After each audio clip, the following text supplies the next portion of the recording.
This short video will show you how children can be involved in mediation so that their views can be taken into account when making important decisions about their future.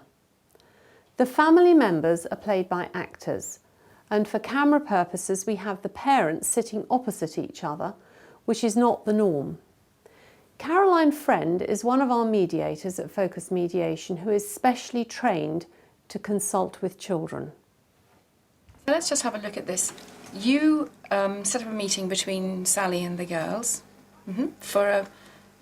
Well, it was meant to be more casual than that. On one of the days when you had the girls. Yes, she sort of happened to be in the park with her son, and we did sort of see. Yes. And when the girls got back at the end of that day, they were devastated, absolutely devastated. I mean, Jane was so upset. She just cried. She was angry first of all, and then cried. And Lizzie, well, you know what she's like. She's just like you. She just withdrew and just didn't say anything and clammed up and just said it had been okay, but she was really upset the way that you'd handled it. Jack and Louise have been married for 28 years. They have 2 daughters, Jane, 15, and Lizzie, 13. 6 months ago, Jack started a new relationship with a younger woman at work. After a while, Louise challenged him. He admitted it, packed a suitcase and left. He now lives with Sally and her 13-year-old son, Robert. The family is struggling because Jack thinks everyone should now accept that he lives with Sally and that the girls should be coming to stay with him at Sally's house. Louise is against this, and the girls are having real problems with it too. So for a month now, Jack hasn't seen his daughters. Jack and Louise are wondering whether the mediator could talk to the girls, who are very upset. Why does this woman want to take my children as well as my husband? Yeah. She's not trying. So that's more about you than about the children. I'm wondering what the children actually feel about this. Do you know? She's not trying to take your children. She's not trying to take your children. She's part of my life, and she'll be very nice to them. She's not trying to take them from you. It's too early. It's only a few months since you left our home when you were with us, and the children saw you as Dad at home every day. And so, what effect on the children has Sally had, so far as you can gather from that day when they met her? Well, Sally, they met her, they were angry because Dad had done it in that way, but they just don't want to have anything to do with her. She's a nothing to them. Do you think it would help to know exactly what your children do think about this situation? Well, I know what they feel. You've said that they feel angry and they don't want to have anything to do with Sally. But with all respect, is the reason they're angry because you're telling them to be angry, because they have to support you at home. If they just see you being absolutely incandescent the whole time about Sally, they obviously are going to get a sense they need to support you, and you're actually contaminating them against the whole situation. That's and if we're actually grown up and you actually sort of didn't say bad things about me and Sally, maybe they could move forward. So Jack, do you think it would be an idea for me to talk to the girls and ask them what they really think about this situation? Absolutely. I'm very happy that you talk to them. Yeah? Like, it's them who we should be considering. Yeah, no, absolutely. They're the most important thing. But, yeah, I know what they'll say. I'm the mother, I speak to them all the time. I'm the one there dealing with the tears at night, and when they miss you. The value of asking the children to come and talk to me would be that they could speak to somebody who wasn't either mum or dad, so they wouldn't be feeling afraid of perhaps upsetting either of you or being disloyal to one of you or expressing some kind of view that perhaps you might not approve of. They'd be talking to me in private. You wouldn't be in the room. I would be talking to them on their own, probably together at first and then individually. And really it's just an opportunity for their feelings about this situation, which is a very difficult one for them, to come out and for their wishes to be expressed in in a safe, neutral environment, and then for those wishes and feelings to be fed back to you by me, either with or without the children. They've got a choice whether they're going to feed their views back to you or whether they don't like me to do that for them. Yeah. And it's something that we can offer because research shows that where a mediation process that parents are going through, like yourselves, involves the children, there's a much greater chance of the proposals that the parents come up with succeeding because the children have been given a voice. You know, the children get included in the decisions that are made. The mediator checks with the parents which topics they want raised with the children. She explains that the children will be offered complete confidentiality on anything they don't want fed back to their parents. And they will be reassured that they are not being asked to make any decisions. They are simply being consulted so that they can feel they have a part to play going forward and a voice in the decisions that are made about how they share their time with their parents. A date is set for the parents to bring the children in. They will have been invited to meet the mediator by personal letter or email to each of them. It is their choice if they want to take that up. Here we see the children, first together, then separately. What I want to stress really for both of you is that this conversation is entirely private, okay?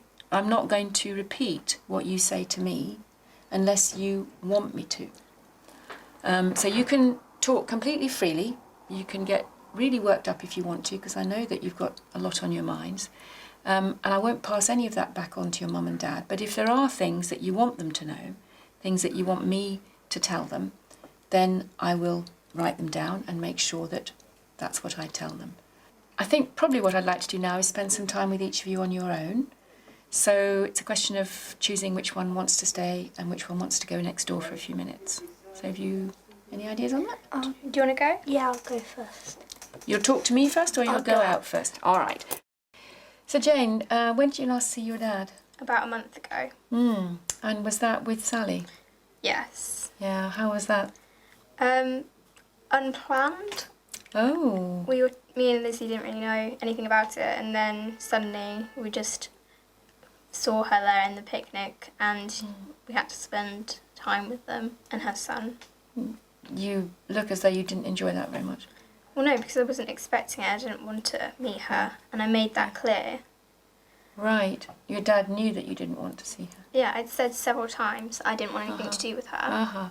But then he was just did that without asking us or telling us. That must have felt very hurtful. Well, yeah, because I told him and I had said a lot that I didn't want to see her because I don't want to know her. But that didn't fit in with him. So he decided he was going to do his own thing. Right. You're pretty angry, aren't you? Yeah. Yeah, yeah. And do you want your dad to know that you're angry? Yeah, because I think he doesn't realise what he does affect us the way it does. I mean, can you imagine that perhaps after some time has gone by, you might be able to accept Sally as... No. I don't want her in my life. She can't replace my mum, and he just ran off with her. Yeah.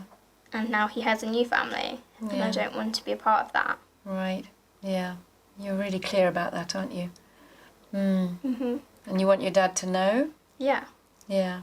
Yeah. Your mum already, I think, you're close to your mum, aren't you? And she probably knows how you're feeling. Well, she listens more. Right. She takes it into account. Yeah. Yeah. I don't know how your parents are going to arrange things over the coming months, Jane. I have no idea. But, you know, I think everybody hopes that as time goes by, things will naturally evolve and people will get used to the new situation. Yeah. So I've been talking to Jane about how things are at home, and really I just wanted to know how you're finding things. How is it at home at the moment? I just really, really miss my dad, and I want to be back with him. We used to spend so much time together, and now I don't have that. Yeah, yeah. You're feeling very sad about that? Yeah. Mm. I cry a lot. Really? Yeah. That is bad. Oh, I'm sorry to hear that. You were seeing your dad, weren't you? Yeah. And then that stopped? Yeah, 'cause my mum didn't want it. She's so angry. Right, At all. right. Okay. So when was the last time you saw your dad? On a picnic where he sort of sprung Sally upon us. Mm. We weren't meant to meet her, Mm-hmm. but he arranged the picnic and I suddenly met her. How was that? Well, I didn't really like it. I was so shocked, but I was really glad because I was seeing my dad, I guess, so I was on two emotions. Yeah, that's well put.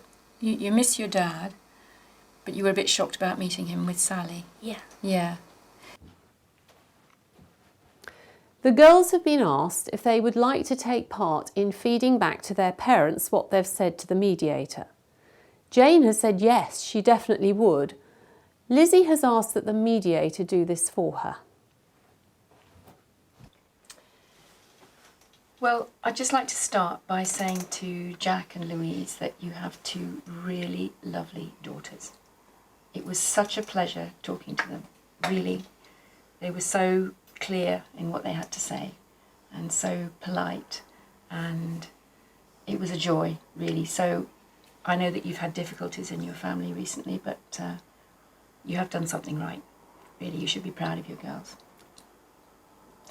And thank you, Jane and Lizzie, for coming to talk to me. I think it's going to help your parents a lot.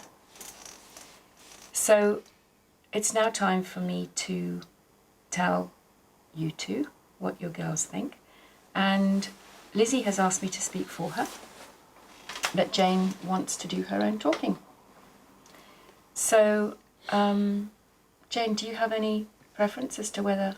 No. Whatever. Okay. Perhaps I'll start with Lizzie then, if that's okay, Lizzie. I'm going to tell your mum and dad what you've told me. And basically, the message that Lizzie wants to give to both of you is that she really misses her dad. She really, really wants to spend time with you. Okay? And she says that knowing that it might upset you and Jane, but she wants to make it quite clear that she absolutely loves you and Jane. There's no question of that. Jane? Yeah.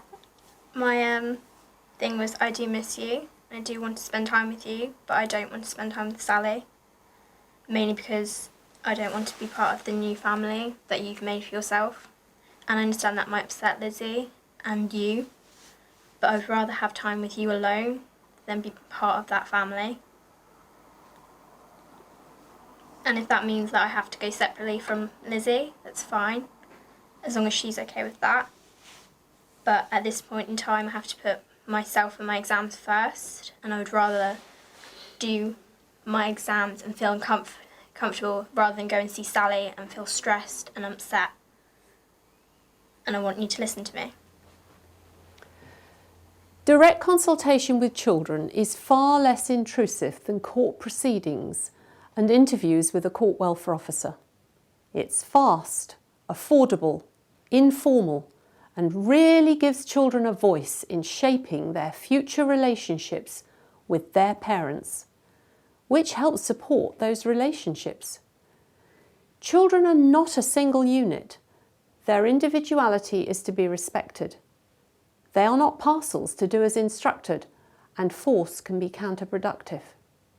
Parents should listen to their children and respect their wishes and feelings where possible. Direct consultation with children can be a very positive experience for everyone, if rather emotional. It should ideally be a first step in a healing process that gets relationships back on track.